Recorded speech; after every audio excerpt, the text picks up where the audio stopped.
welcome to Level with Emily Reese. This is music by Cole Hicks for League of Legends. You'll hear from all three composers from League of Legends in this episode: Cole Hicks, Brendan Williams, and Jason Walsh. League has expanded in so many ways since its initial launch in 2009. And in addition to the original MOBA game, there are newer games. Teamfight Tactics, that's an auto-battler that came out in 2019. Legends of Runeterra, that's a digital card game. It came out in 2020. And Wild Rift, which is a mobile game that's currently in beta as of early 2021. So tons of opportunities for music in League of Legends, even before they expanded to include other games. There's just always been multiple opportunities for music in League.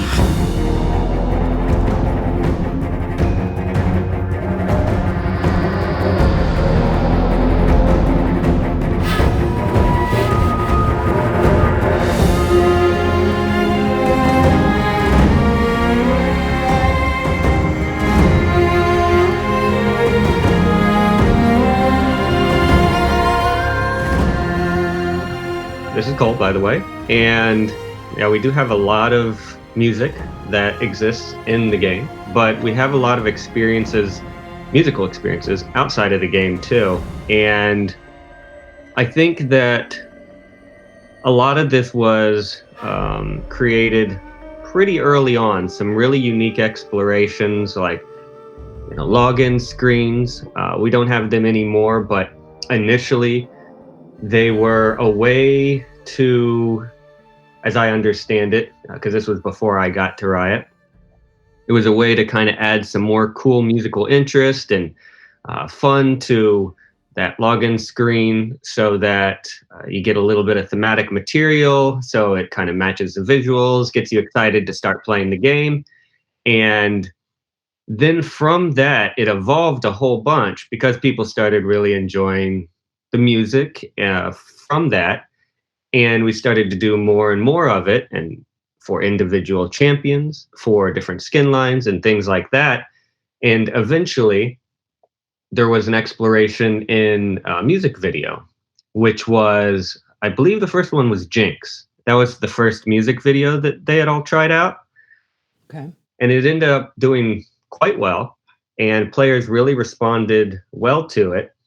So it opened up a lot of doors, so that we kind of can think of music not only in a way where we're trying to make the game experience feel better, but asking ourselves, what else can we do with music to help the overall experience for League of Legends? And a lot of the times the answers were creating music outside of it that people can enjoy either outside of it or while they play. But that's been a really fun thing, is trying to figure out all of these different avenues besides just in-game music that we can explore. Well, really, this is Brendan. This really, what's so cool about it is it's a way of both drawing in new players that maybe haven't heard of the game just because it speaks to them at a musical level, and then intrigues them because it's attached to a character that then they realize has an interesting story. And so all these external game music pieces and everything helps to kind of flesh out the world beyond the in-game experience. Yeah, and I mean, in that regard too, there must be just so much freedom in that feeling because, as you were saying, Cole, there's, music videos, you have music for skins, and you have music for champions. There's just all these different needs for music in the League world. And I mean, that must be just kind of cool, but yet you're all writing for the same thing in the end, right? This is Cole. Yeah, correct. We're all writing essentially for the same world, the same game. So there is a certain amount of cohesiveness we try to keep. This is something we actually all talk about pretty frequently, is how we can have things connect to the world and what we've done before, but also allow us to push forward and explore things that maybe we haven't done before as well. Yeah, and I think about the kind of spin-off projects like Jason, you've written the music for Teamfight Tactics Fates, is that correct? This is Jason. Yeah, that's correct. Yeah, that was like a fairly new avenue for us too to kind of go. I mean, we had like the galaxies before as one of the themes, and so this is kind of just like a new extension on that TFT stuff. And so we're always coming up with new ways to try to make space or add lore and value to kind of the worlds we're building.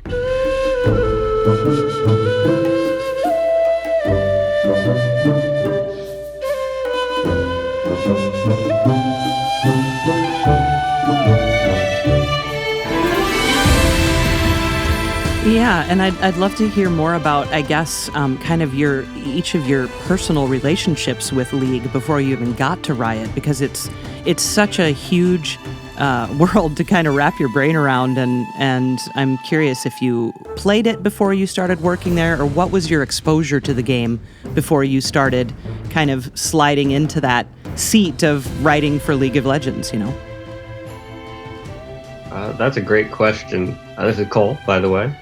And my first experience with League of Legends was through some of my friends who had played, and they've been trying to convince me to play for a long time, and I'd just been kind of busy with some other stuff, and I didn't end up playing it for a while, but they showed me some of the music and the music videos, like Jinx and everything, and I thought that was really, really cool, because here's a game studio that is doing certain things that I wasn't really expecting them to explore. And it's outside of game content as well. And that was really, really cool to me and got me interested a little bit more in possibly playing it.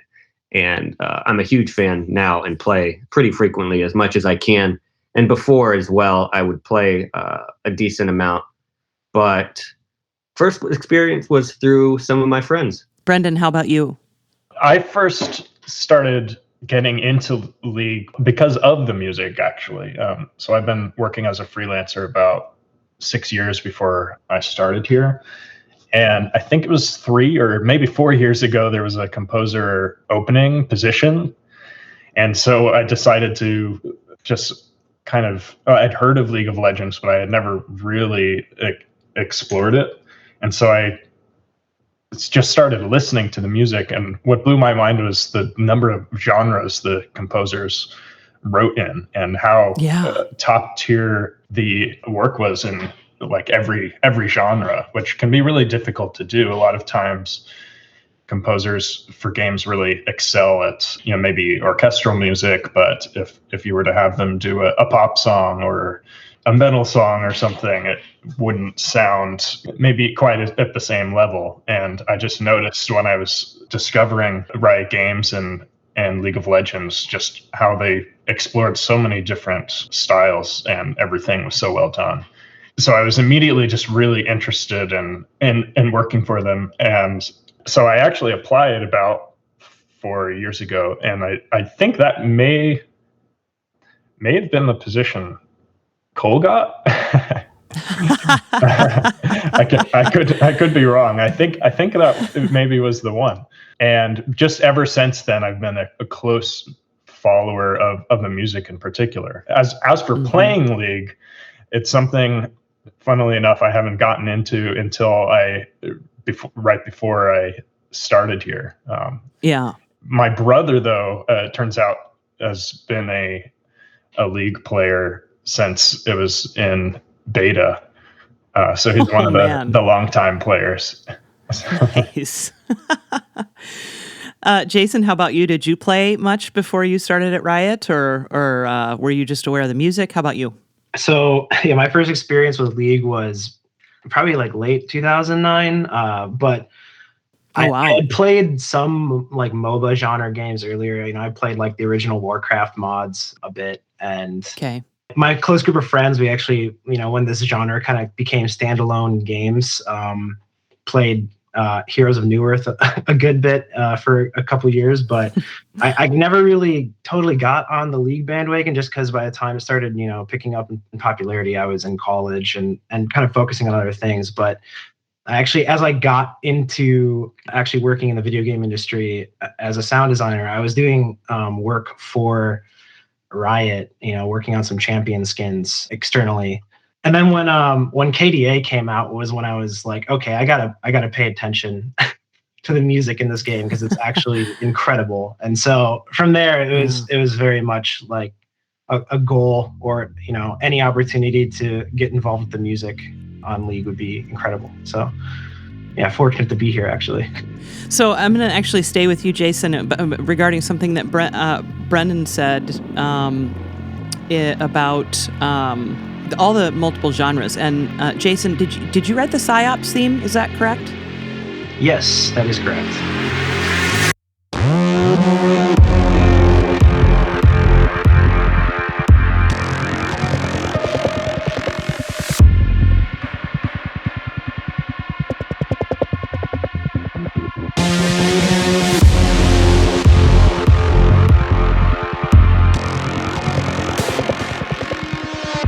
So you write the PsyOps theme, which is this heavy, chill electronica that I love, but then the Teamfight Tactics music is like the opposite, right?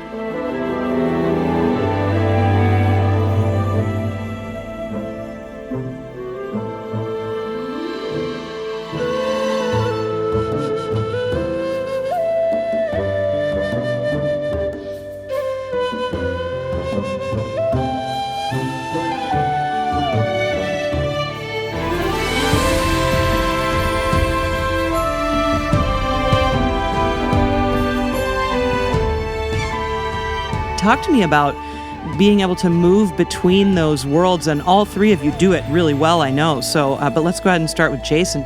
I think, in video games, we have a lot of freedom to even in like other properties, explore kind of these extremes. And especially with my previous work, this was something that, I worked with a bunch of clients simultaneously. So jumping back and forth was something that I kind of have gotten fairly good at, I hope. But I think that there's just this kind of open freedom that you get as a composer, where I think a lot of people either really enjoy doing one type of thing for a long time, or they love having absolute chaos and just doing tons of genres. I think I probably fall a little more into the latter group of that. But with TFT, it was actually directly after doing PsyOps. So it was a huge jump. But I think for me, that's kind of just a nice refresher. I get to like clear my head, open my palette up and start exploring all new sounds for a little bit. And I think it just really helps too with like coming up with really solid original ideas, because you're not, trying to recycle something in the same, musical vein maybe. So, I personally really like getting to jump back and forth like that. And, like there's no better project to get to do that than like the League franchise, just because of how diverse everything really is. Yeah, and Cole, for instance, you've written a number of songs, and I mean, they're so good. And talk to me about songwriting for games and how, for instance, how did the concept of True Damage begin? And I'd love to hear you talk about your work with songs.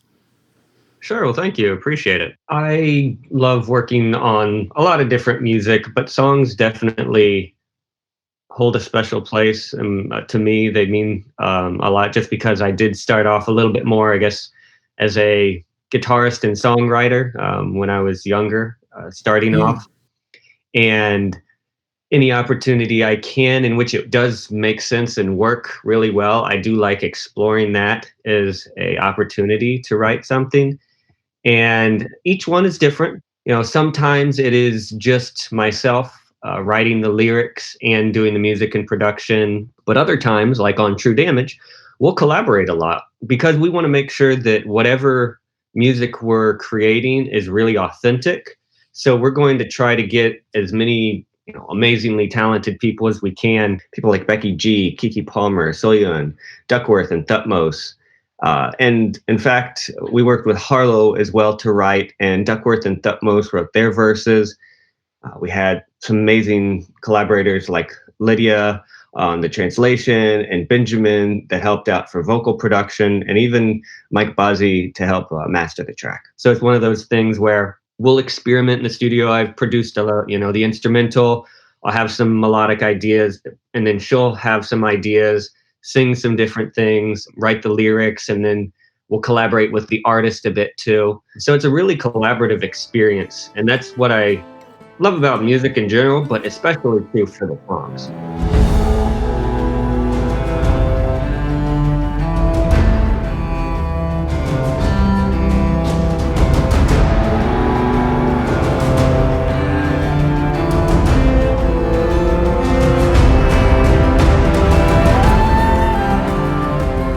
I want to come back to those in just a minute, but I definitely want to get Brendan in here too on this whole concept of going back and forth, because I know, Brendan, you're quite the little metalhead, aren't you? Yet, again, just obviously clearly adept at writing in so many different styles. So talk to me about what it's like for you to kind of go back and forth on stuff like that. Well, for me, it's always been like a big part of how I experience music in general. Going back into early high school, where like I had a metal band with some friends, but then I was also in concert band and played in jazz band at school, and being able to explore different ways to express yourself through music has always just been one of the most exciting parts about music to me. So over time, that just got more and more exaggerated, where, simultaneously I was getting really into technical death metal while also getting really into Brazilian music and like studying with Brazilian experts at those styles.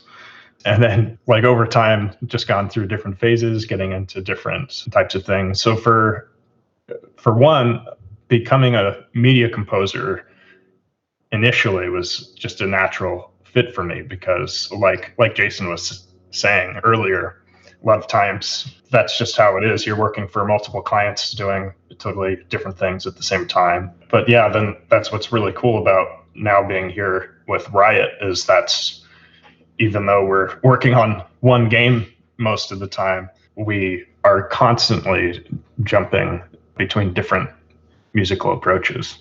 And Brendan, you're doing the music for Wild Rift. So tell us what Wild Rift is, because this is very cool, and I'd love to hear you talk about adapting the music for mobile. So yeah. Yeah, so that was my first task joining here, which is quite a big responsibility. And so for anyone who hasn't heard of it or doesn't know, Wild Rift is essentially the mobile version of League of Legends.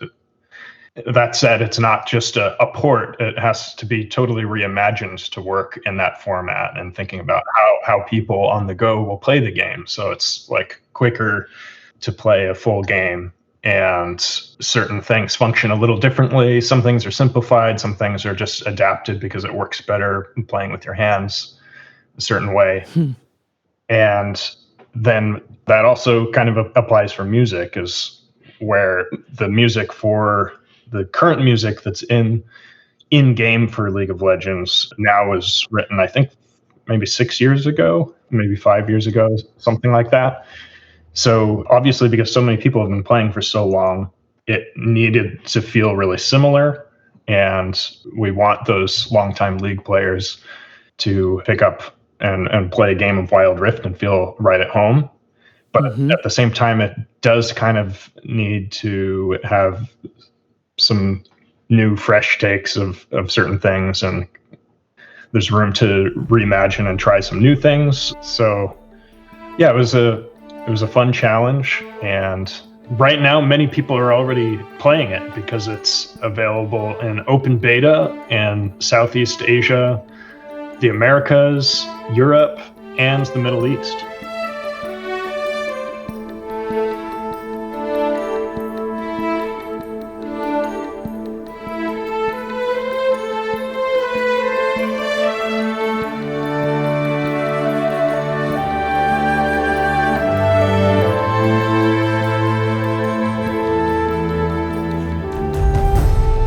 So this is kind of for anyone to jump in here. I'd love to hear you talk about sharing themes across titles and content, using that main League theme maybe in TFT, for instance, or something, or just kind of what that's like and using it across different genres and such.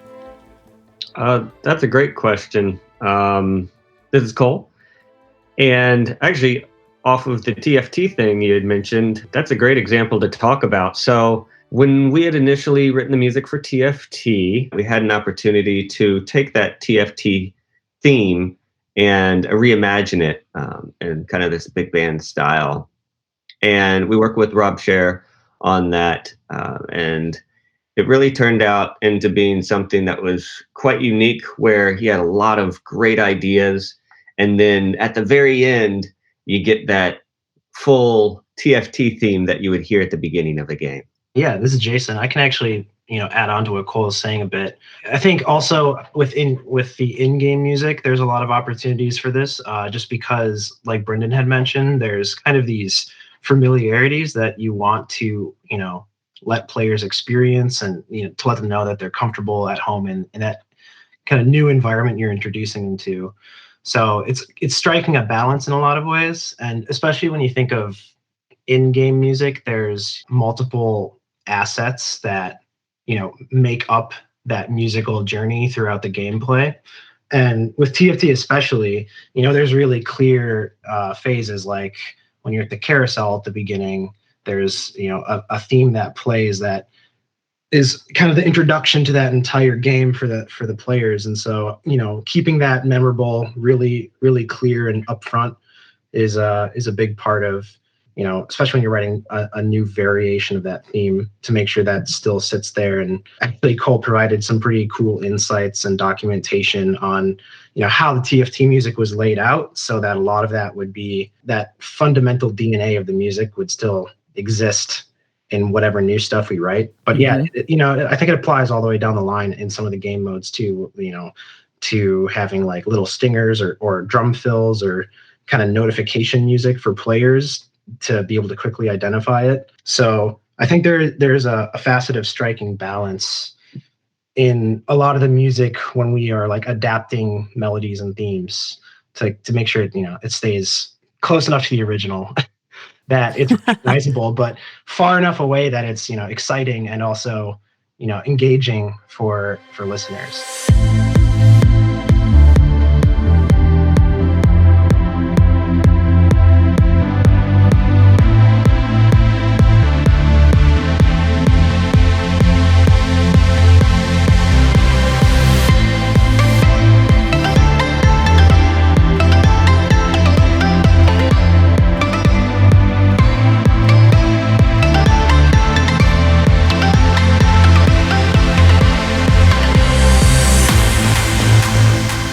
And yeah, that makes me real curious about the division of labor and how that gets handed out, because, there, as we've said already, there's so many opportunities for music within just the global League of Legends brand. And I'm curious how, as things come up, is it pretty easy to be like, oh, I think Jason is definitely the person to write this, or how does that work out with you all? This is Cole, and I think for the most part, we definitely pick projects in which we think we can excel at. But the great thing about Riot and the music team as well, and why I really love being a part of it, is there's also a lot of room for growth. So maybe there's a certain sound or style that you've been really passionate about, but you haven't had as much of an opportunity to try something there. And that's something that definitely we look at as well. It's been very true for myself, getting to try different things and sounds and styles that maybe if you had heard what I had done a couple years ago, you wouldn't think, oh yeah, Cole could probably do this. But I got the opportunity to try it, learn a lot from it, and get much better at it too. So that's something we take into consideration as well, is growth for the team as well, and kind of setting ourselves up for a future where everybody has their specialties and are really good at, a handful of things, but ultimately taking on certain projects where we can grow and maybe even surprise ourselves in what we can create.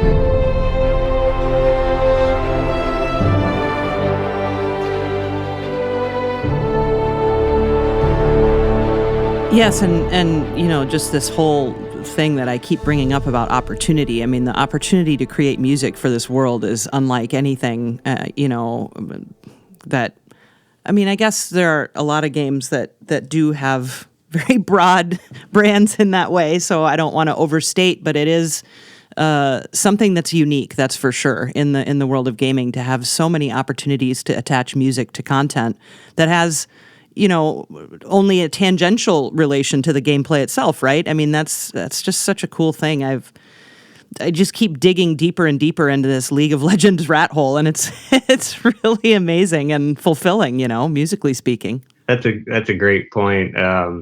There's so many unique things that we can write for that are in game, but also outside of the game. And also, this Cole, I wanted to just reinforce what Jason said. Probably the biggest strength of our team is the fact that we are a team and give each other feedback and share things all the time. And that really, really helps increase the quality of pieces that we create. And just for me personally, I've learned a ton from everybody on the team. And it's just been very noticeable, my time prior to Riot versus time here, just how quickly I've grown just as a musician, for sure. I wouldn't, you know, want to pigeonhole anyone, but I do think that there is kind of, in general, I think there's a reliance on being like, oh, this person's very good at this thing. We should make sure they do that thing because it'll produce the best product. And I think like that's one of like the biggest differences that I've noticed with Riot in general, is that they're super open to like, you know, pushing the envelope and taking some of those creative risks. And I think it's better for it. Like, you know, that having that creative freedom and that opportunity to grow is almost essential to how we work as a music team. Yeah, I just wanted to like add to what Jason was saying, and that especially if you're working as a freelancer for companies, it's like hard to get people on board with taking creative risks, like Jason was saying. But like big companies, you know, they know what's going to work and want to do what's tried and true a lot of times, even if there's a lot of freedom to explore within that.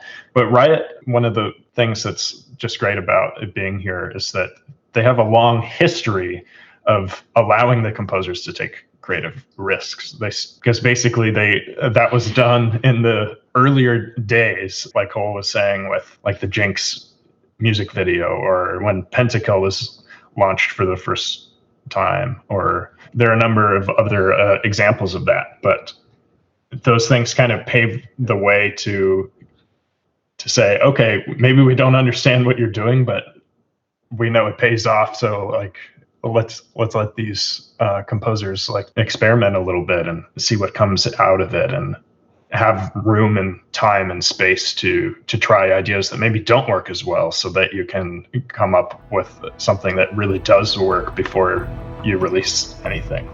And that all feels kind of unusual for the media composing world.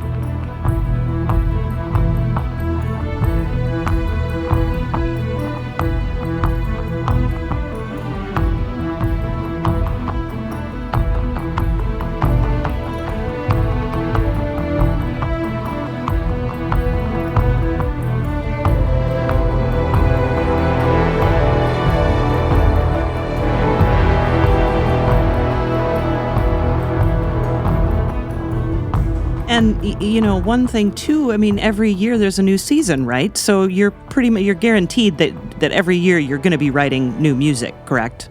Oh, yeah. Sure. Yeah, there's always lots of music that needs to be written. Yeah, because, I mean, some people who don't play League might not be familiar with that whole season concept, because you're in your 11th season right now, is that correct? Yes. And there's new champions, new skins, all kinds of new opportunities for new stuff every season, correct? There's tons of opportunities for a variety of music things that we can explore. Brendan, I want to go back to you for a minute because we mentioned briefly at the beginning that you also worked on Legends of Runeterra, and that was before you officially started with Riot. And so I've created this whole narrative for you in my head where you like applied for this job and 4 years ago, you didn't get it and you're super bummed out, but then you just kept trying until you got there. Is that how that went? That's pretty true. So the way I ended up getting involved, interestingly enough, working as an external composer for Riot was not because they had discovered my name when I applied the first time, or because I was like persistent about knocking on people's doors or sending emails to them. So it wasn't because of anything like that, but it's because as a freelancer, I've been really proactive about going to kind of all of the conferences and networking as much as possible. So I was based in Seattle until this year when I moved to join Riot, but I would come to Game SoundCon every year. Yeah. And so I actually got to know, over a few years, one of the previous composers here. And through that, he introduced me to another one of Riot's composers, Sebastian. And Sebastian was the lead composer on Legends of Runeterra. And he ended up reaching out to me for that because he thought I would be a good fit.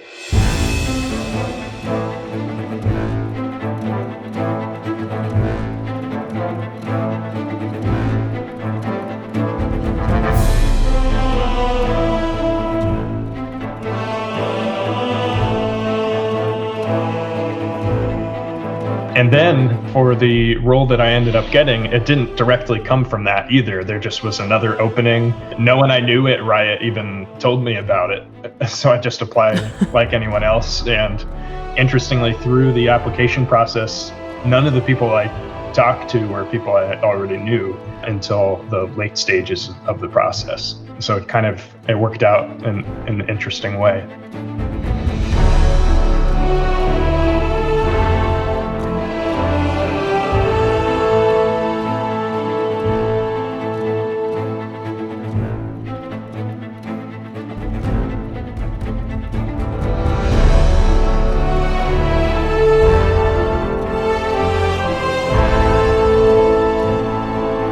Yeah, no kidding. And both you, Brendan, and Jason starting jobs in what's a really messed up year.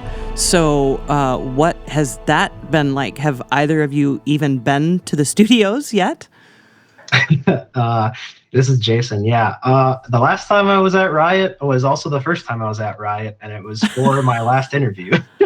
I got to enjoy one day of lunch on the campus, and then 3 months later, I started my job from home. Wow. It's been very interesting for sure. I think at this point, Brendan and I, having been doing this for 6 months, and Brendan for longer, just as a freelancer, I think we're fortunate in our industry to be pretty well adapted to this kind of work environment. But I've been told that I'm losing a lot of the Riot team dynamic and culture, since we're not at like the super kick-ass campus we have. Right. How about you, for you, Brendan? How has that felt to start something new in such a difficult year? The most challenging part for me is, like I said, I lived in Seattle, and so I moved down here during the pandemic and can't do all of the typical things you would do when you leave somewhere you've lived for a long time. My wife and I lived in Seattle for over 11 years. And so like no going away party or like seeing any of our friends, and then just kind of like disappearing and then moving here and then not gathering with people after we get here. So that's been like the kind of strangest and most challenging part. But kind of like Jason mentioned, it's overall felt similar to working as a freelancer, except it's like working with one super cool client and like the same people on a regular basis, sure, instead of like constantly juggling things between a lot of different clients. But I'm certainly missing, like Jason said too, the team dynamic. I mean, there's a lot of team dynamic, but having your room right next to someone's and being able to like physically like show each other things you're working on. And I'm looking forward to the day we get to do that.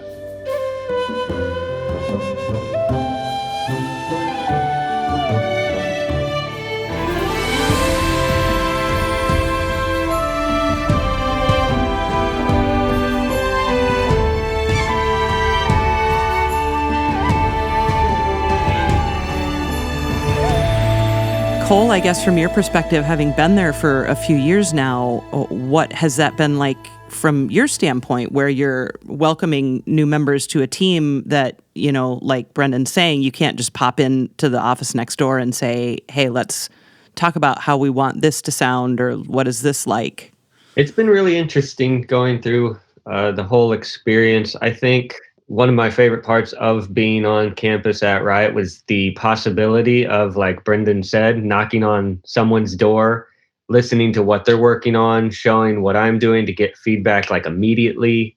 And so far, it's actually been pretty smooth. Jason and Brendan have been great additions to the team, and we still have opportunities to share. It's just a little bit different than it would be on campus.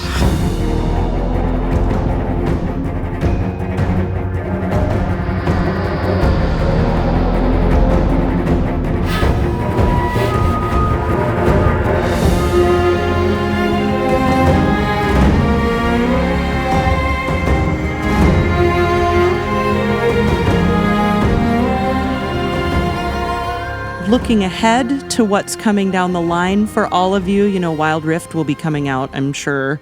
You know, that's coming up for you, Brendan. Cole, I'm sure you're working on new songs. Jason, what have you got going on these days? This is Jason. So, you know, the first project I came on doing was the PsyOps skin line. And I think the skin line is kind of a reintroduction of, it's a new concept, but it's kind of a reintroduction of some of the other things musically that we've shifted from. And so I anticipate that there will be a lot more of skin line themes and stuff coming in the future as well. And yeah, I guess round robin, Brendan, what have you been up to most recently, other than Wild Rift? Yeah, like Jason, I'm trying to figure out what we can or can't talk about. But one thing I've done a bit of since I've been here is also outsourcing management. There's so much music that is needed that we don't write all of the music for everything. So I've done that for a handful of things already, one of which was a new champion called Samira, and that was an external composer named Andrea Bellucci who worked on that. And so that was a new and fun experience for me, being an in-house composer, where I got to conceptualize what I thought the music should be and then communicate that to the composer and help guide through the process and get the recording sessions sorted and figure out all the steps of the process to have that come to be. Speaking of which, while they were searching for the composers, like when Jason and I weren't here yet, Cole has had to do a lot of that. He's okay. He is a hard-working fellow. the amount of stuff I saw that he was working on when I started here just kind of made my jaw drop. Yeah.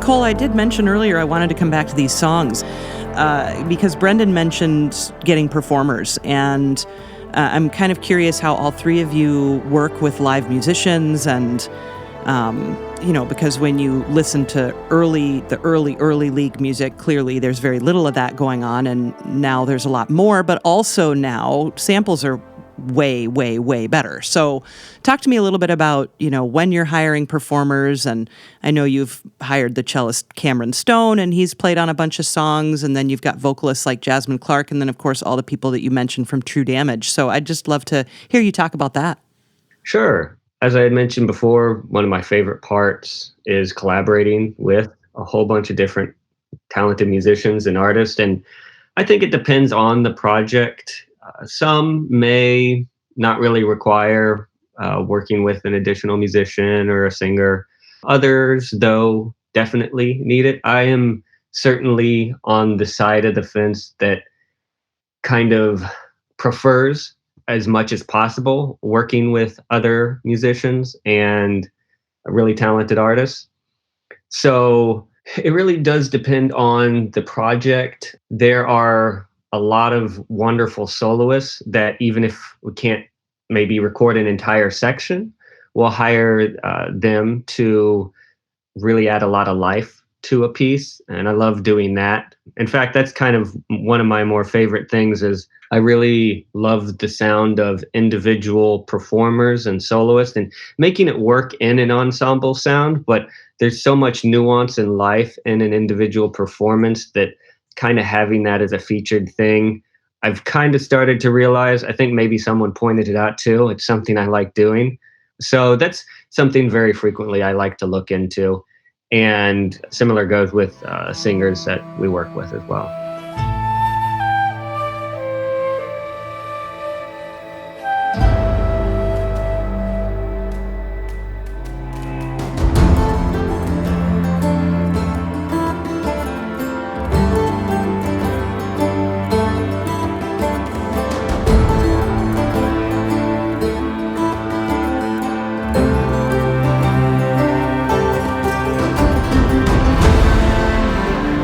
Yeah, another one of